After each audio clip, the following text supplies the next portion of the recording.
गौ रक्षा का जो ये आंदोलन चल रहा है, जो गौ माता को राष्ट्रमाता की प्रतिष्ठा का आंदोलन चल रहा है, उसकी आगे की रणनीति क्या है, वो हम आपको बताना चाहेंगे। वो ये है कि सबसे पहला कार्यक्रम जो घोषित किया गया है वो है 10-10-10 गौ हत्या अब बस।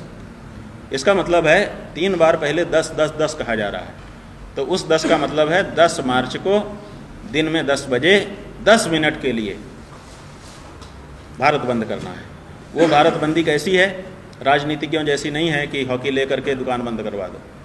हम नहीं चाहते हैं कि देश पिछड़े, और हम नहीं चाहते हैं कि किसी को हम ज़बरदस्ती करें। तो हम लोगों ने ये तय किया है कि एक संकेत, एक प्रतीक के रूप में, एक संदेश देने के स्वरूप में 10 मिनट के लिए लोग जहाँ हैं अपने घर से, अपनी दुकान से, अपने प्रतिष्ठान से 10 मिनट के लिए ठीक 10 बजे तो बाहर निकल जाएं। अपने प्रतिष्ठान से ठीक बाहर, जो गली है या जो सड़क है, किसी बड़ी गली पे, बड़ी सड़क पे जाने की ज़रूरत नहीं है। जो गली या सड़क आपके सामने है उसमें निकल जाइए 10 मिनट केवल, बहुत धूप नहीं रहेगी। और 10 मिनट के लिए एक दूसरे को देख करके गौ माता की जय हो, गौ माता राष्ट्रमाता, अथवा गौ के संदर्भ में जो भी नारे आप उचित समझें वो लगाइए। और 10 मिनट बीतने के बाद फिर सब अपने अपने घुस करके अपना अपना काम शुरू कर दीजिए। कहीं जाना नहीं, कोई किराया भाड़ा नहीं लगाना है, कोई समय बर्बाद नहीं करना है, और कोई खतरा नहीं लेना है। और मिल करके गौ माता के बारे में थोड़ी सी उद्घोषणा करिए, और 10 मिनट बीत जाने पर फिर आके अपने काम में लग जाइए। तो ये 10 मार्च को 10-10-10 कार्यक्रम है। और 14 मार्च से गौ हत्या विरोध में और गौ रक्षा के संकल्प के संदर्भ में हम स्वयं एक पदयात्रा शुरू कर रहे हैं।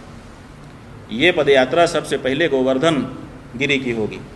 आप लोगों को अगर भागवत जी सुना है और भी दूसरे पुराणों में भी कथा है तो पता हो कि किसी समय इंद्र नाराज हो गए थे, और इंद्र नाराज होकर के गायों को मारने पर उतारू हो गए थे कि हम गायों को डुबो देंगे पानी बरसा करके। मूसलाधार पानी बरसाया। उस समय कोई गाय की रक्षा के लिए सामने नहीं आया। गोवर्धन गिरिराज आए। गोवर्धन गिरिराज ने कहा कि हमारे अंदर आ जाओ, और उसमें फिर कहते हैं कि सब लोगों ने मिलकर उठा लिया, और भगवान ने भी अपनी उंगली लगाई। तो भगवान ने तो उंगली लगाई थी, भगवान के द्वारा गौ रक्षा नहीं हुई।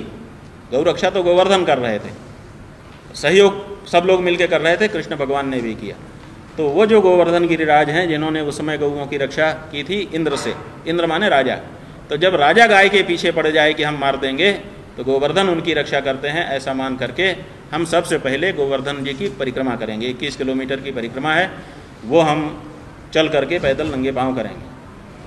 हम चाहते हैं कि गोवर्धन की परिक्रमा में ही देश के सभी राजनीतिक दलों के प्रमुख आ जाएं अपना अपना शपथ पत्र ले करके, और हमको उपलब्ध करा दें कि लो भाई, हम आपके साथ आपके भाई बनते हैं। और नहीं तो स्वाभाविक है कि कसाईयों में उनकी गिनती चली जाएगी। और दूसरे, अगर वो नहीं होता है और हमको लगता है कि अभी भी संकल्प पूरा नहीं हुआ, ठीक से नहीं हुआ है, तो फिर हम वहाँ से पद यात्रा करते हुए चलेंगे।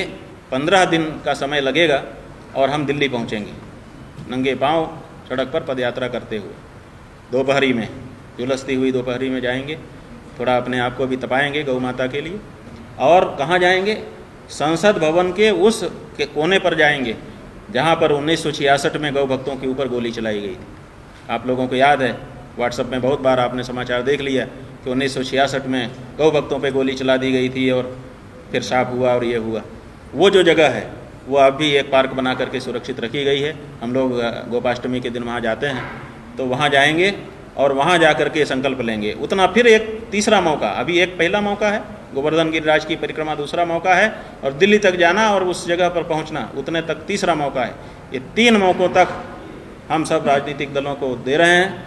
और इसके बाद फिर हम अगला कार्यक्रम हमारा घोषित है, वो ये है कि जब देश की नई सरकार अपना शपथ ग्रहण करेगी, जिस दिन, वो तो पहले से घोषित हो जाएगा परिणाम आने के बाद कि अमुक तिथि को अमुक बजे शपथ ग्रहण समारोह होगा, तो ये कार्यक्रम घोषित हो गया है कि उसी दिन पूरे देश में गौभक्त भी शपथ ग्रहण समारोह करेंगे। हर जगह पे जहाँ जहाँ जो गौभक्त टोली बना करके एक शपथ ग्रहण समारोह का आयोजन करेंगे, आप लोग उसको कवर करेंगे और वो शपथ लेंगे कि हम गौ रक्षा की शपथ ले रहे हैं। उधर सरकार अपनी सरकार की शपथ ले रही है, नई सरकार बनने की, इधर गौ रक्षक शपथ ले रहे हैं। कौन सी सरकार बनेगी? जो भी बनेगी सरकार ही तो होगी, और जो भी बनी है सब सरकार ही तो हैं। सब ने तो एक ही काम जारी रखा है, गौ माता के संदर्भ में तो कम से कम प्रमाणित है।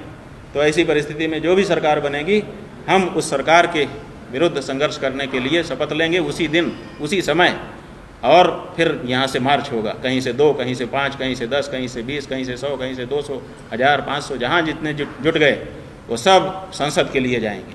और संसद में जब हमारा संसद का पहला सत्र नई सरकार का होगा, तो जैसे 1966 में संसद के घेर करके बैठे थे, मांग कर रहे थे कि हमें दिया जाए, वैसे फिर वैसे ही निहत्थे होकर के, वैसे ही अपनी संसद से आशा करते हुए, अपनी सरकार से आशा करते हुए हम फिर बैठेंगे। अब उस समय गोली चला दी गई थी, अब जो होगा देखा जाएगा।